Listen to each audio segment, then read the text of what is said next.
Resumo semanal do Tânia, aula número 38. Egeta Teshuvah, Epístola de Teshuvah, capítulo 3.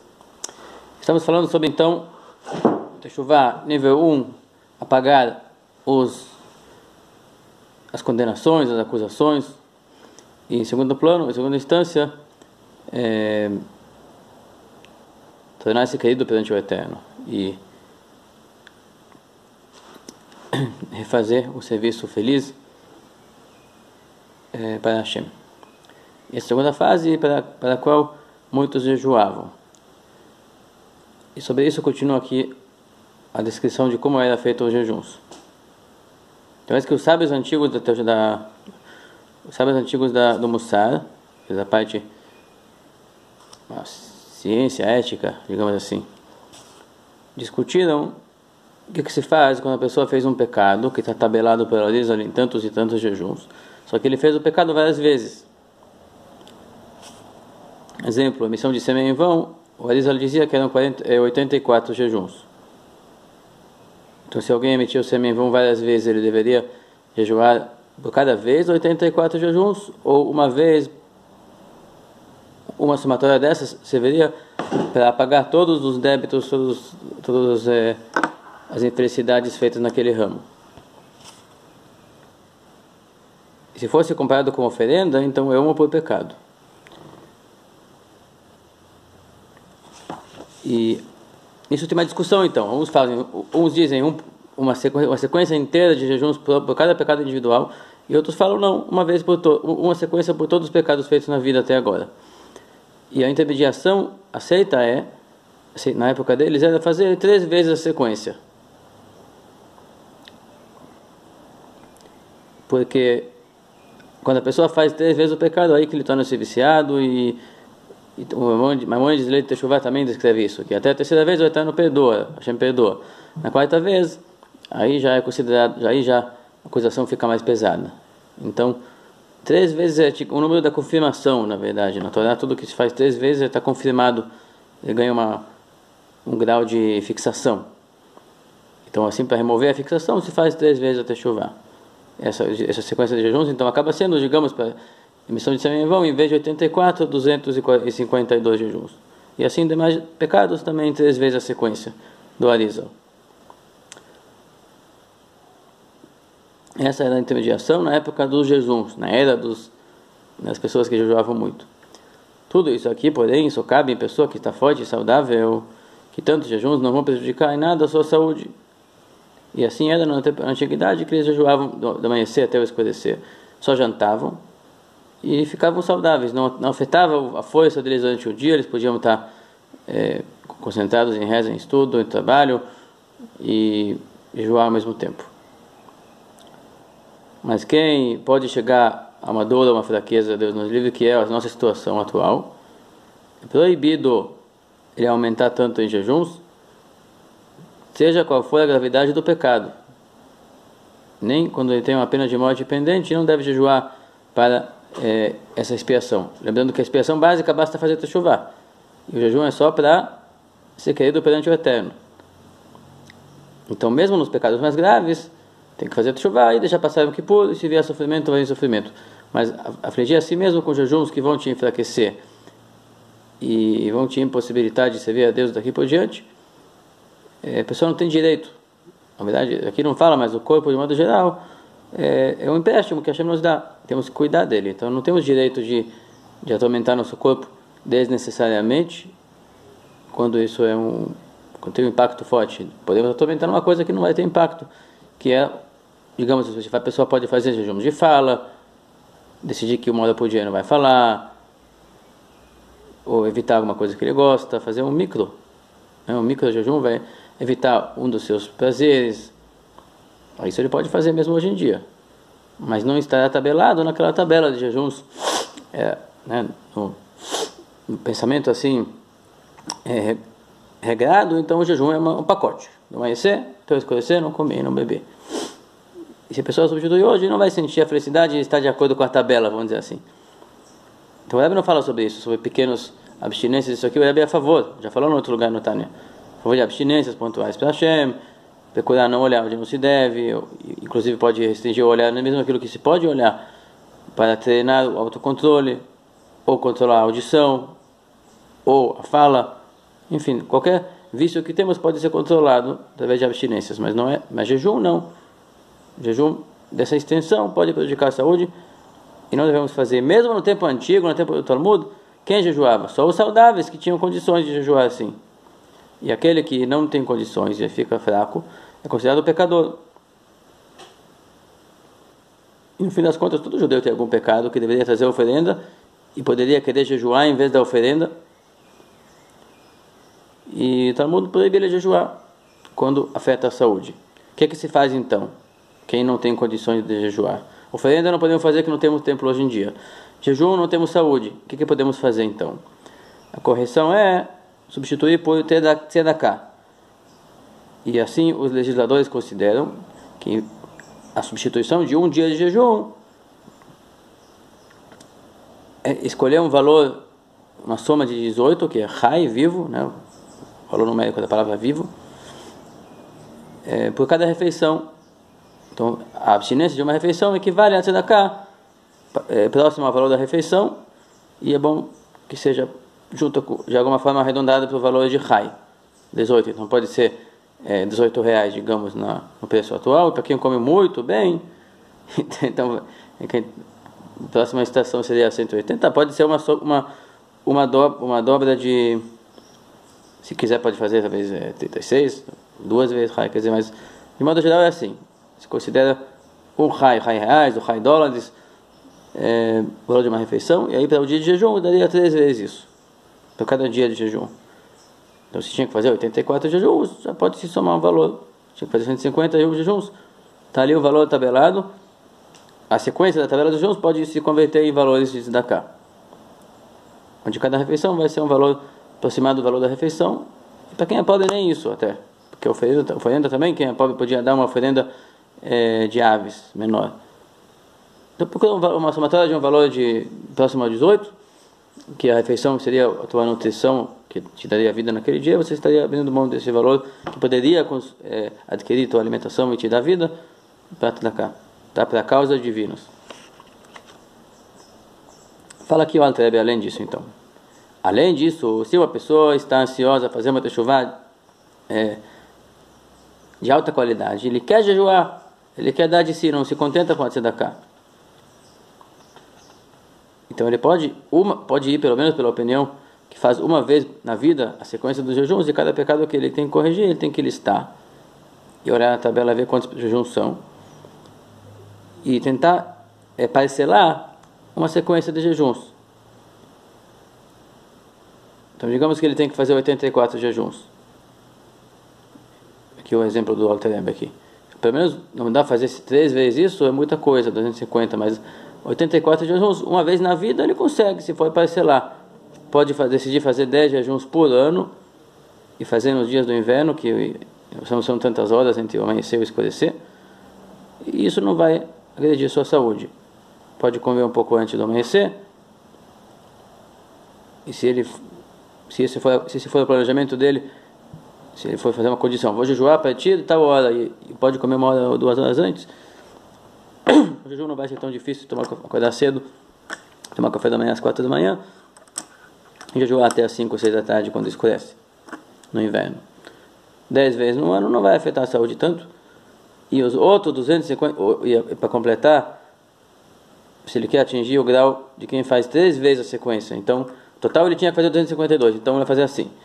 84 ele vai fazer jejum mesmo, parcelado, cerca de 10 jejuns por ano, de um modo que não vai deixar ele fraco. E os outros, os que restam, seria 252 menos 84, seria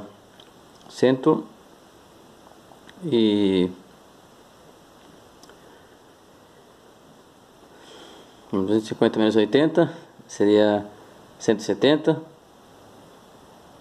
e 4 jejuns menos 2, não, mais 2,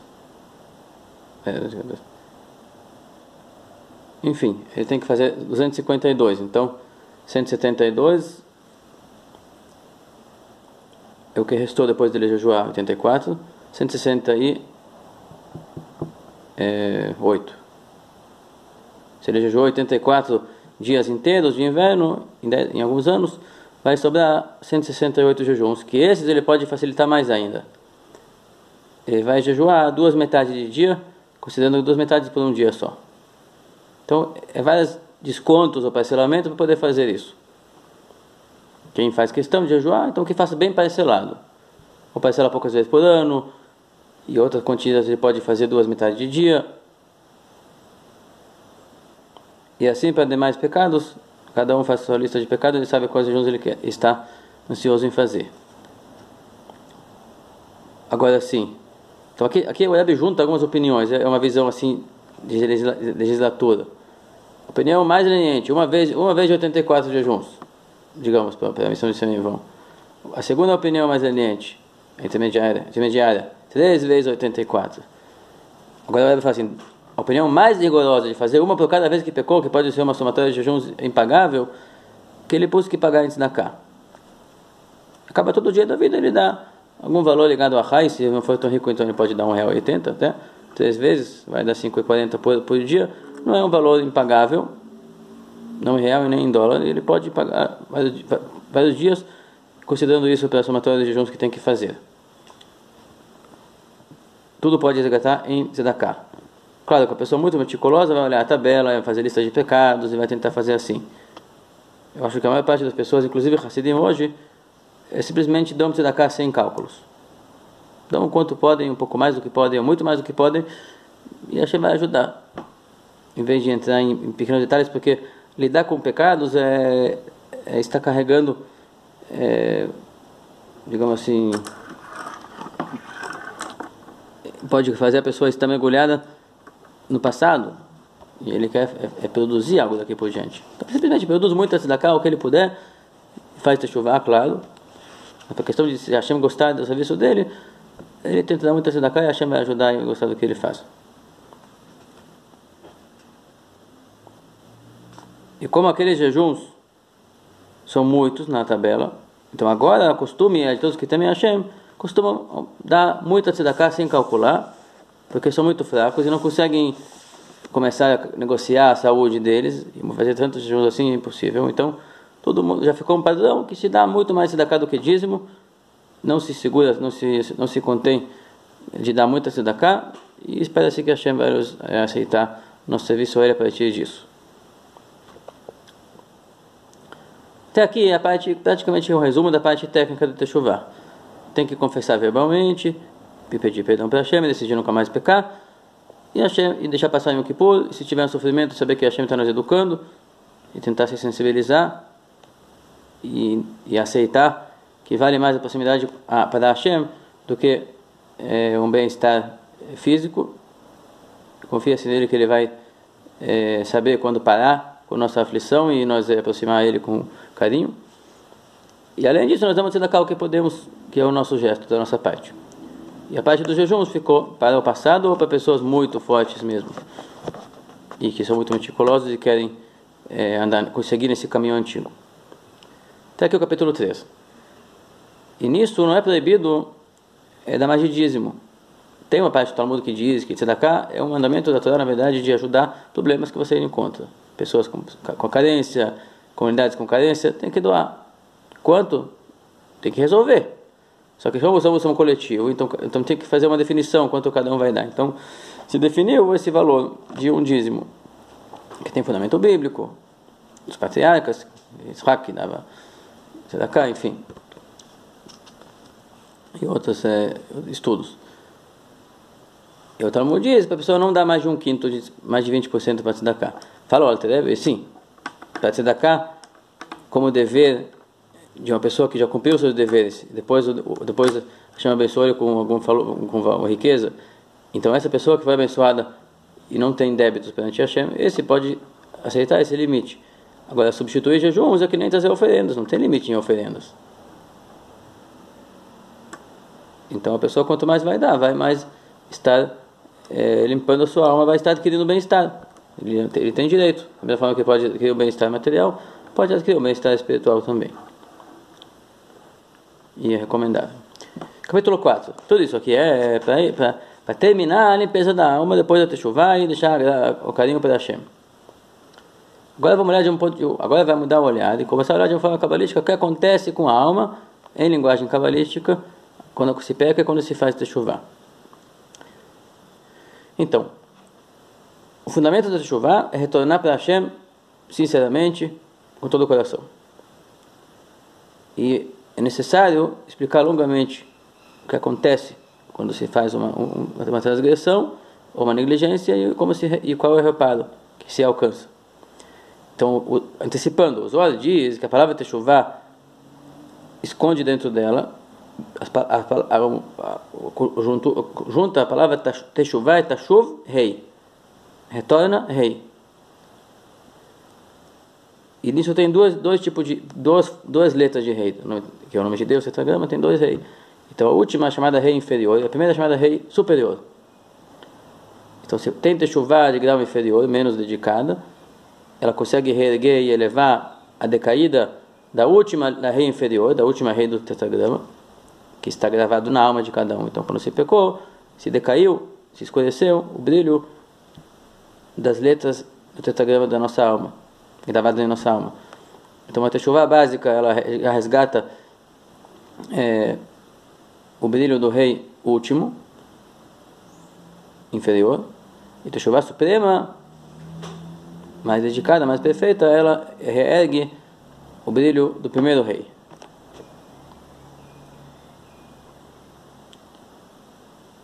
Isso terá que ser abordado mais longamente. Outra coisa a ser abordada longamente. Está explicado nos olhos em alguns lugares que para quem emite em vão, de certa forma, ele transgride a aliança do Brit Milá e Teshuvah não resolve ele. Isso é muito estranho porque até a idolatria dá para fazer Teshuvah, até as promiscuidades de todo tipo. Então, como assim não vai servir? E aí explica no livro de Shit Chokhmah, não que não serve Teshuvah. Teshuvah básica não serve, mas Teshuvah aprimorada, essa sim consegue resgatar e elevar a pessoa que fez esse pecado. Então, para entender essas colocações um pouco, precisa antecipar mais um detalhe, que fala do grau das punições que existiam. Punições na mão de Deus, quais são?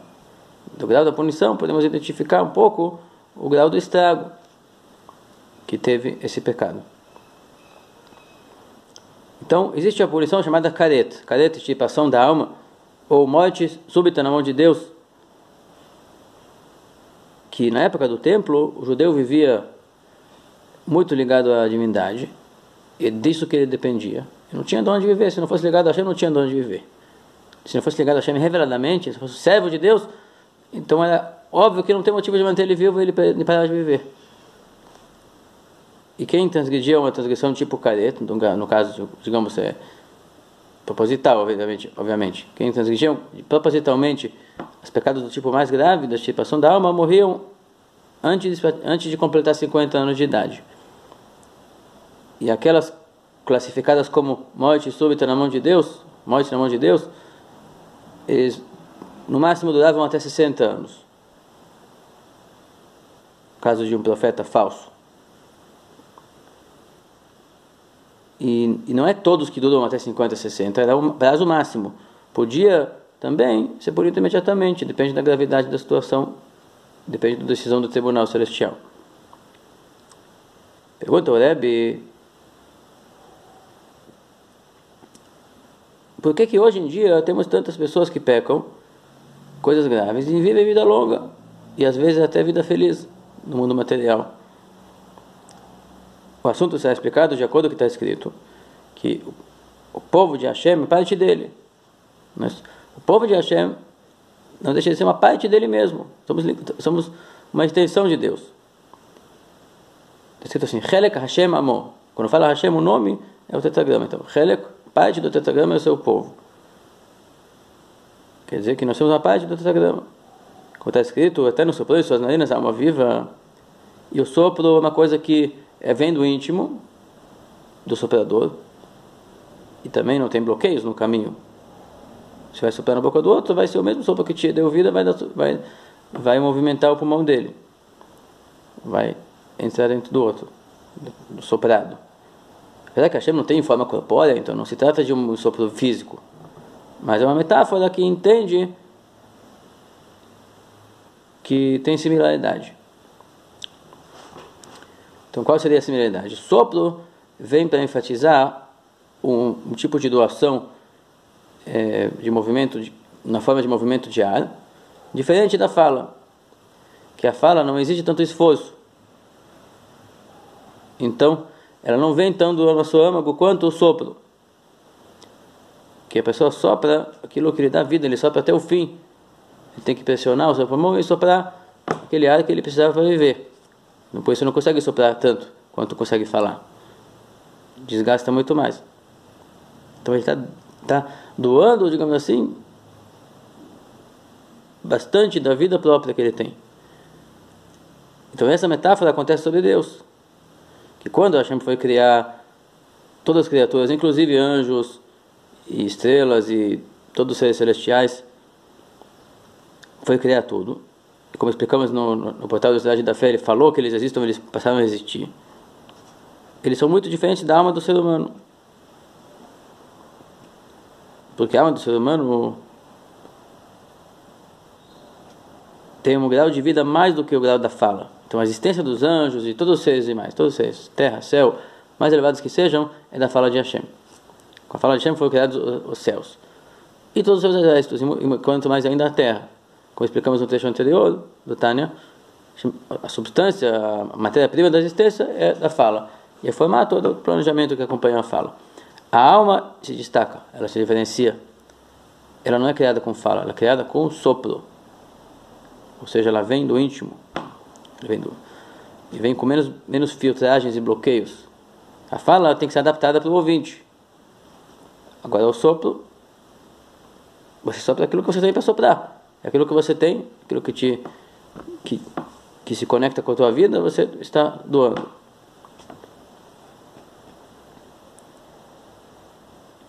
Só que depois dessa... Então a alma é uma coisa muito elevada. Uma coisa no grau muito maior que os anjos. No grau que... Aquilo que nem... Aquilo que me dá vida quando eu aspirei, eu estou compartilhando quando eu vou soprar. Então Hashem nos compartilhou com a vida dele, com a existência dele, que é absoluta, que existe sozinho, não depende de nada para existir. Então a nossa vida, se for despir ela das limitações e das atuações que ela se envolve, a vida em si é uma extensão de Deus, uma coisa absoluta. Tem todo um estudo sobre isso, que existe a vida da alma, ela não existiu antes de estar no corpo, vai existir depois de sair do corpo. E para lidar com, quando uma pessoa nasce, então digamos que aquela alma viajou até o corpo, bateu na porta e falou, cheguei. E aí ele passou a sentir que ele está vivo, existente, passou a perceber o mundo. Nasci, estamos vivos. O corpo era inanimado, não tinha sensação própria de vida, e passou a ser animado. Então essa etapa não é a alma em si. A alma em si, como todo, ela não cabe num corpo limitado. Mas a sensação de vida é a coisa mais próxima que temos perceptível. O aviso da alma, estou presente, eu estou te afetando o corpo. E não estou, ainda antes de lidar com capacidades pontuais de olhar, de enxergar, de escutar, de pensar, de sentir, isso são pontas, são extensões, e por isso elas são mutáveis, elas desenvolvem ao longo da idade, e a pessoa vive mesmo quando não está fazendo essas coisas, não está sentindo, ou não está pensando, não está olhando, ou mexendo os pés e as mãos. Quer dizer, a vida não depende, a alma pode estar presente sem fazer essas coisas. Mas sentir que você está vivo, enquanto a alma está presente no teu corpo, está afetando ele, você vai sentir que está vivo. Talvez até alguém como pode sentir que está vivo. Não sabemos, mas a princípio eles têm um grau mínimo de consciência própria. Então a alma em si é uma coisa muito elevada. Pois ela caiu no esconderijo, nesse grau, nesse ser pouco sensível chamado corpo. Através da fala criadora. Então, quando Hashem criou a alma, ele criou a alma com sopro. Quando falou, façamos o homem,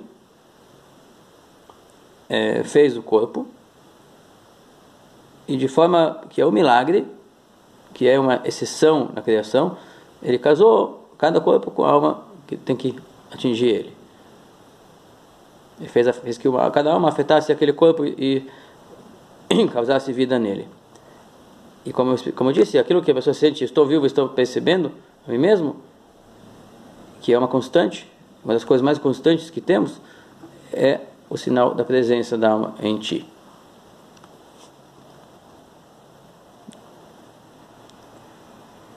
E por isso os anjos não tem ligação com o nome tetragrama, não são chamados Havai, são chamados Elohim. Hashem às vezes é chamado Elokei a Elohim, Deus o poder dos poderes. Então os anjos às vezes são chamados de poderes. Poderes sim, mas a vida não. São apenas extensões. E o nome Elohim é o nome da ocultação, o nome da criação de vidas superficiais, vamos dizer assim, que não sentem-se tão ligadas com Hashem. Mas a alma do ser humano é a coisa criada que mais no âmago dela está ligada com Hashem, e na superfície, com esforço, pode sentir mais ligada a ele, mais do que os anjos também. Que o nome tetragrama indica o conteúdo que as letras da fala carregam. Então os anjos são criados por veículos, e são veículos. A vida deles é ser veicular alguma coisa para outros. Enquanto que a alma, a função dela é viver, é ser algo. Quer dizer, a alma, se existe, você vai ter que ser uma existência ligada à existência do Criador. E o anjo se diz, você tem que veicular para onde Deus te ordenar aquilo que você recebeu. Então você vai receber para repassar. Então tubos de repasse. Explicando mais um pouco, um trecho conhecido do Eliyahu Hanavi também está no Zohar. Falamos isso aqui sexta-feira, antes do Shabat. Quando fala que Hashem tinha cunhado a criação com a natureza feita por 10, padrão de 10 sefirot em cada mundo, 10 qualidades que perfazem cada mundo e cada pessoa. Então Eliyahu fala assim: você, Deus, selecionou 10 vestimentas que você denominou 10 brilhos, 10 sefirot, sefirá de brilho. E com eles você conduz o mundo, os mundos, quer mundos ocultos, quer mundos revelados. Enquanto que tu és sábio, mas não na sabedoria alcançável pelas criaturas. Tu, Deus, entendes, mas não no entendimento alcançável pelas criaturas. Isso aqui é só uma citação para falarmos que os mundos, então resumidamente, cada pessoa é formada de 10 departamentos. Cada mundo é formado de 10 departamentos. É padrão universal de criaturas que são formadas de 10 departamentos cada um. Cada item contém, que nem o espaço tem 3 dimensões, que cada uma tem 2 pontas, então tem cima e embaixo, direita e esquerda, frente e trás. Então, energia espiritual tem 10 dimensões. Prazer, vontade, começa com prazer e vontade abraçam o ambiente e geram dentro do ambiente 3 etapas de mentalização e mais 5 e pouco etapas de emoção, reação emocional para aquilo que se entendeu, aquilo que se mentalizou, e por fim a reação de veicular um condensado que resulta daquilo que se pensou e se sentiu. Condensado seria um pensamento já em linguagem, não é só uma coisa abstrata, é em linguagem, pensamento já preparado para sair para outros também. A pessoa explica para si mesmo, ou explica para outros, para si como se ele fosse outro, ou para outros na língua que ele fala, com letras, que são veículos. Então já são externos, não é a essência, já são veículos da carga. Então a carga vem na forma de prazer, que gera vontade, que gera entendimentos e meditações, que gera reações emocionais, que gera resumos pensados e falados e impactos feitos. Isso é cada ambiente divino. Todas as sefirot estão inclusas e dá para identificar elas dentro do tetragrama, o nome de Hashem, que é Yud e Rei, Vav e Rei. Como assim? A letra Yud, a primeira letra, representa a Chokhmah, a sabedoria primária, quer dizer, o início da percepção mental, que é, no manancial da sabedoria, vai sobressair um lapso de conhecimento.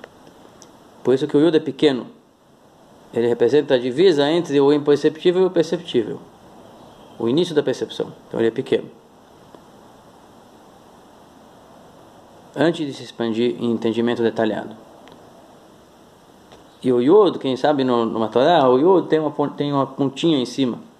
A pontinha do Yud indica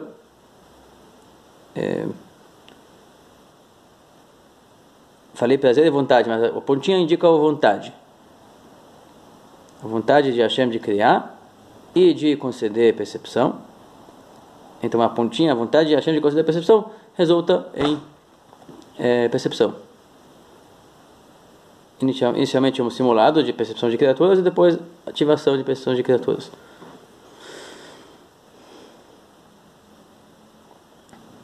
Então a ponta do Yud de cima representa a vontade de Deus, vontade, depende do mundo, na verdade. Falando do mundo de Atzilut, então tudo ainda está em Deus como projeção futura. Então ainda não se desligou de Deus. Então dentro de Deus é projeção. Projeção de vontade, da forma que Deus quer, projeção de processamento inicial, resumido, que é o Yud, que é uma letrinha pequena, inicial, resumido. E depois o processamento vai se detalhar. E isso está simbolizado na primeira, depois do Yud tem a letra Rei. A letra Rei ocupa espaço de 9 Yudim. Se eu sou um escriba, eu sei que cada letra tem um espaço que ela deve ocupar. Então, digamos que o Yud seria o espaço de um quadradinho, além das pontinhas. O corpo do Yud é um quadradinho. O Rei deveria ocupar a largura de 3 desses quadradinhos e a altura de 3 desses quadradinhos. Tá, tem um vão no meio, mas tem altura e largura. Representa, então, que aquela percepção que Deus criou se expandiu para detalhamento, para a largura, da altura.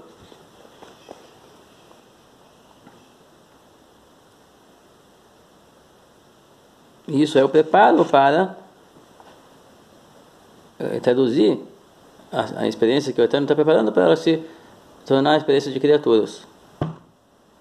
Quer criaturas nulas para Hashem, quer criaturas mais individualistas, é um preparo para a linguagem de criaturas. Depois daquilo se rebaixa mais ainda. Então, os mundos nulos para Hashem, chamados Al-Ministim, mundos ocultos, seriam criaturas nulas. Criaturas que conhecem o Criador, elas não sentem a si mesmas. Similar a um conteúdo mental que geraria uma alta reação emocional. Em quem? Em algumas pessoas que são afetadas.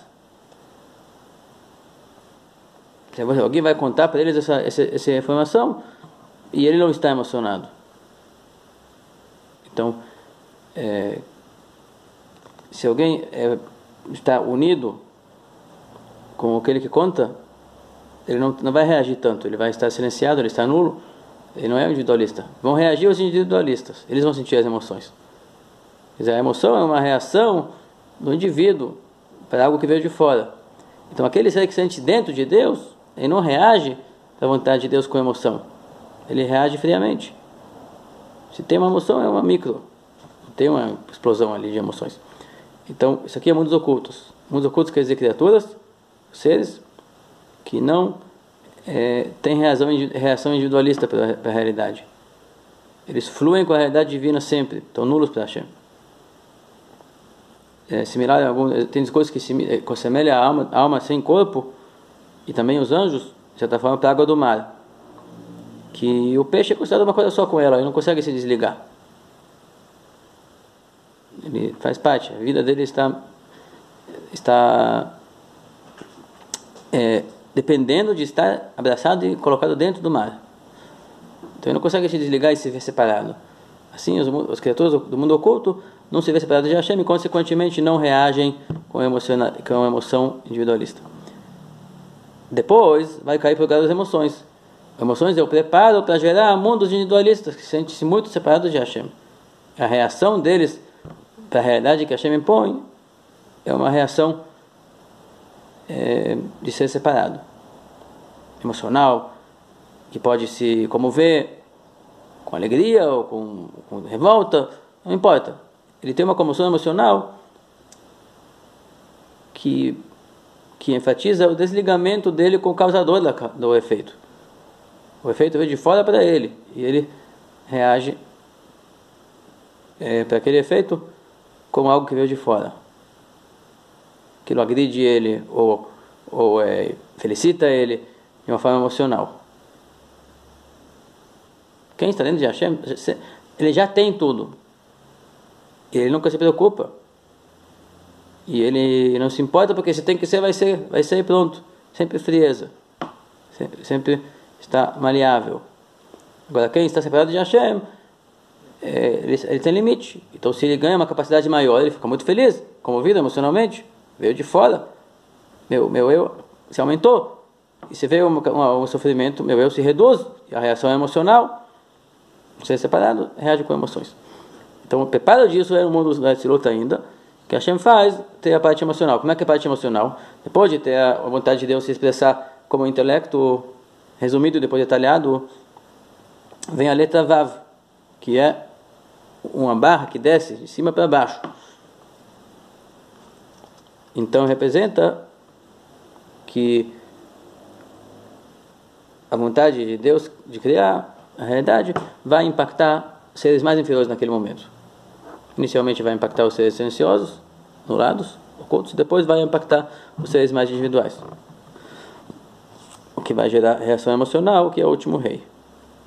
Então vai decair, e a letra Vav também tem problema com de 6, indicando que são 6 departamentos emocionais: bondade, severidade, piedade, a vontade de vencer, o respeito, a interdependência, que conecta o dependente com quem nutre ou mantém ele. São 5. E a última é a vontade de fazer alguma coisa como reação. Aí vem pensar. Pensamento reativo, fala reativa, ação reativa. A quê? Reativa é a realidade. Reativa às informações que Hashem te deu, ou as sensações que ele te impõe. Então são 6 etapas de bondade, né? Bondade, severidade, piedade, vitória, respeito, conectividade, dependência e reação prática. São 6. Até a conexão, tá? A reação prática não é do 6, ela é a última rei, é a Malchut. Isso. Então, Vav são 6 departamentos emocionais, ainda não encaixados em letras, ainda não estão em linguagem. São sensações que procuram depois no pensamento da pessoa. Por exemplo, uma pessoa procuram depois um veículo para traduzir aquilo através de um ponto de referência linguístico no pensamento e na fala. Mas são emoções, reações emocionais primários. Então é uma queda dos seres nulos e inclusos em Hashem para os seres separados que se sentem realmente limitados e realmente separados. E o último rei é a Malchut, é o grau da realeza de Hashem, que é também chamado a fala de Hashem. Malchut se divide, tem lá o pensamento e a fala, mas é aquilo que são as cargas já montadas sobre veículo linguístico, letras, otiot. Isso está indicado no último rei, porque a carga emocional primária é primária, então ela não tem uma expressão até não ser veiculada em cima de uma plataforma que vai externar essa reação no pensamento, no mínimo no pensamento, se não externar para fora do ser, na fala também, ou na ação, que vai para o mundo externo. Mas o pensamento já é externar. Eu amo, acontecem coisas do subconsciente. Quando eu começo a pensar, já tem veículo de letras, veículo linguístico, e aí veio para a superfície da minha consciência, que é o que eu percebo. Então isso é a letra rei. E, na verdade, o rei, o som dele é um som que é a matéria-prima de todas as letras, porque é o som do Rei, rei. É o som que não tem nenhum estreitamento nas vias aéreas. Nem abertura, nem estreitamento. É o som natural.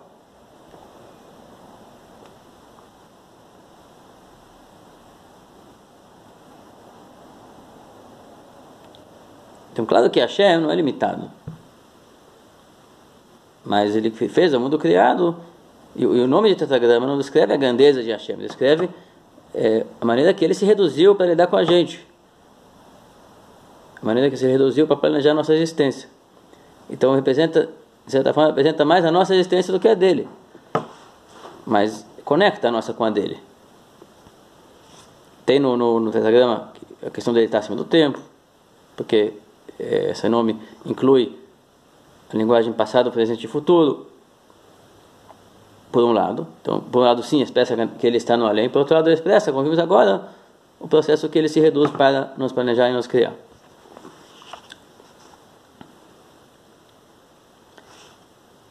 Depois de planejar a criação, então tem o planejamento, que falamos que na criação tem a fala e tem o pensamento, não tem? Então, na fase do pensamento, o que está incluso ali? Prazer, vontade, que Deus vai ter prazer ao fazer suas escolhas, vontade de escolher assim, um mundo limitado, que vai ser uma das gêneros inferiores, e aí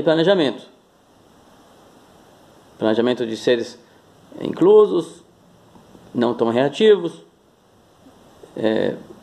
similar à frieza, da teoria, da tese mental.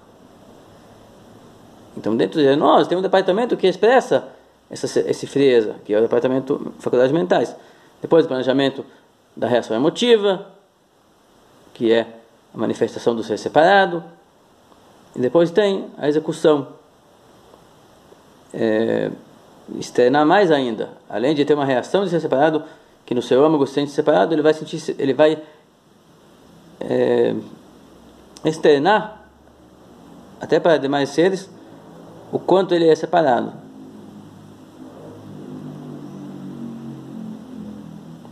Então vai ser um planejamento e depois fala e ação.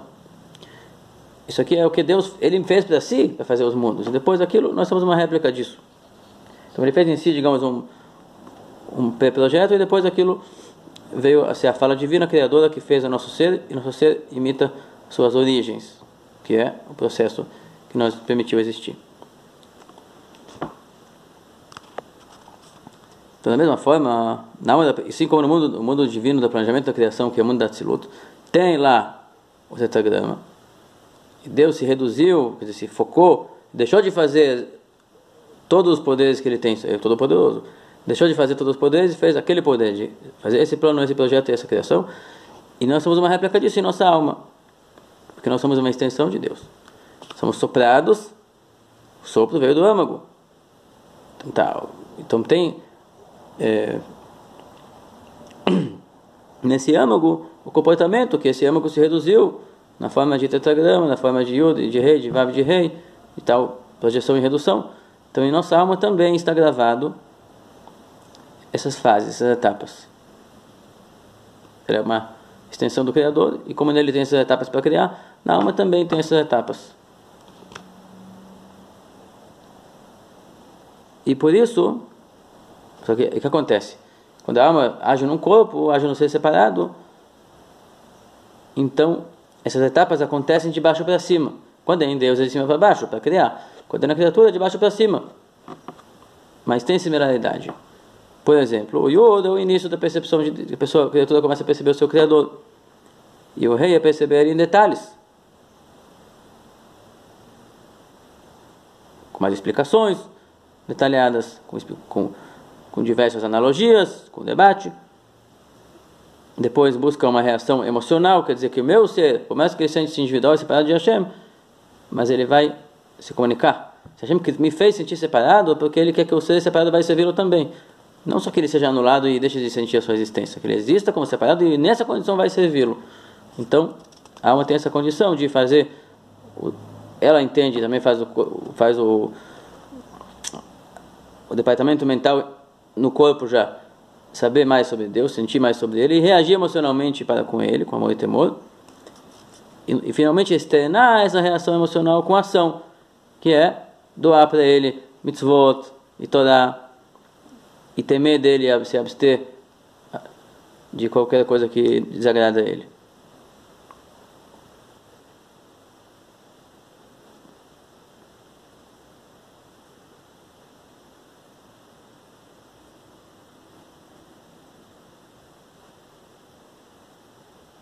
Inclusive ele considera assim: o início do entendimento, a disposição de servir a Deus é o Yud, depois começar a meditar em detalhes é o Rei,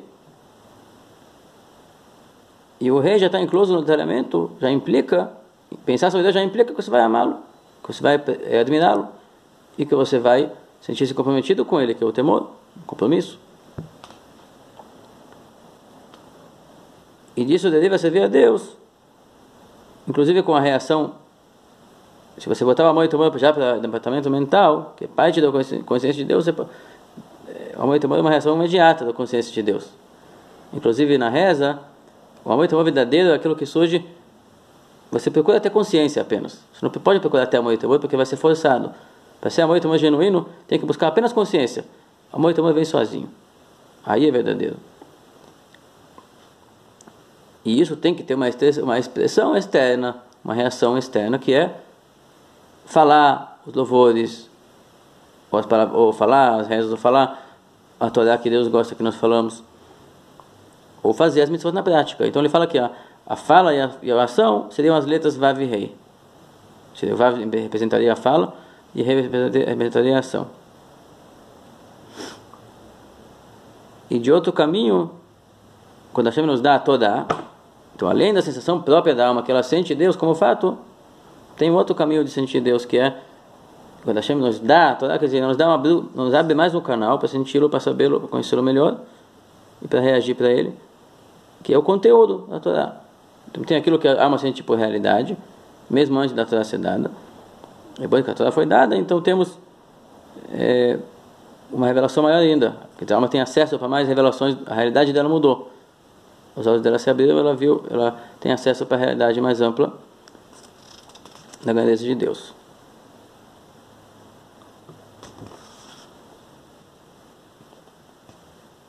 Então assim temos uma conexão com Deus via a nossa alma, que é parte de Deus, e via a Torá. Temos que ter sensores para processar a Torá.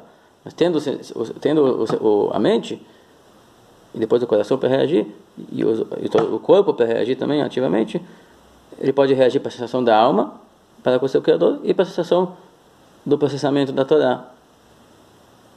E isso se interliga, se entrelaça. Porque a alma gosta de Deus, Deus deu a Torá, ela quer aproveitar e agraciar, e utilizar, e sabe que Deus quer que seja aproveitado. Então, isso se junta, por parte da alma, por parte da Torá.